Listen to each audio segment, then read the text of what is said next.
বন্ধুরা, আমি তোমাকে পুরো বাইরে হোটেলে যেই আমরা মাশরুমটা খাই সেরকম আজকে তোমাদেরকে করে দেখাবো।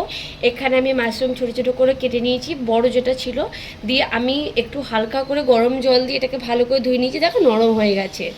এই যে এটা তো এমনি গলবে না, তাও এটা আমি গরম জল দিয়ে ভালো করে ওয়াশ করে নিয়েছি। এখানে নিয়ে নিয়েছি আমি বেশি করে 4টে বড় বড় টমেটো। এখানে 2টো পেঁয়াজ আমি গ্রেট করে নিয়েছি। এখানে নিয়ে নিয়েছি কাঁচা লঙ্কা 4টে। ফোড়ন দেবো আমি হচ্ছে গিয়ে জিরে আর তেজপাতা।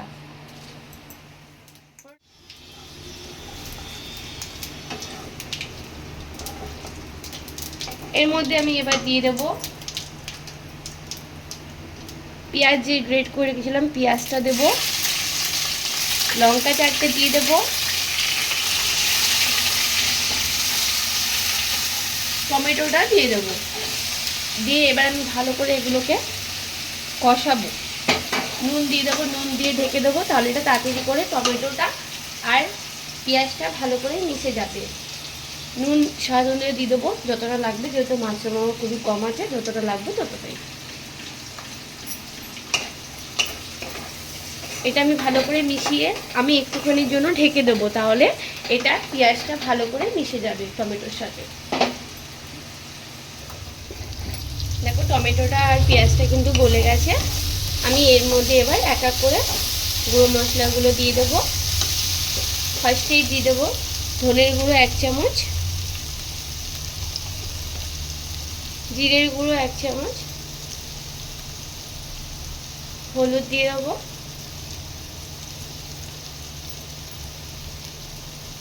এখানে দিয়ে দেবো আদা বাটা 1 চামচ, রসুন বাটা 1 চামচ,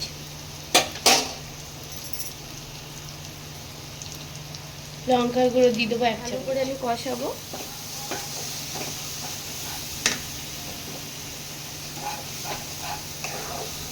এই মশলাটা যত কষাবে তত কিন্তু মাশরুমের সবজিটা খেতে খুব টেস্টি হবে। আমি তেল কম দিয়েছি, তোমরা বেশি করে দিতে পারো। কষানো হয়ে গেছে, এবার আমি এর মধ্যে মাশরুমগুলো দিয়ে আরও কষাবো।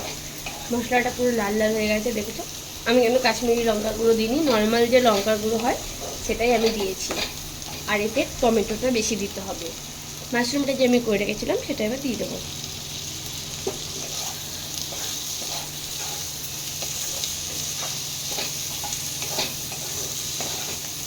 তোমরা এরকম বাড়িতে ট্রাই করে খাবে। তোমরা রেস্টুরেন্টে আর মাশরুম খেতে যাবে না। বাড়িতে 2 মিনিটের জন্য ঢেকে দেবো, এটা বেশিক্ষণ টাইম লাগবে না।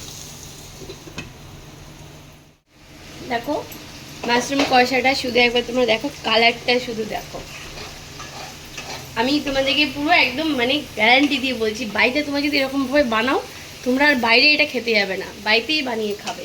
আর এটা এত টেস্টি আর টক টক হয়েছে, যেহেতু টমেটোটা বেশি করে আমি দিয়েছি। এবার এটা পুরো ফাইনাল হয়ে গেছে। এতে জাস্ট আমি একটুখানি গরম মশলা দেবো। আমি ছোট 1 চামচ গরম মশলা দেবো, বেশি দেবো না। বাস, আমার মাশরুম কষা রেডি। দেখো মাশরুম কিন্তু একটাও এদিক ওদিক হয়ে যায়নি, যেরকমভাবে কেটেছি সেরকমভাবেই আছে।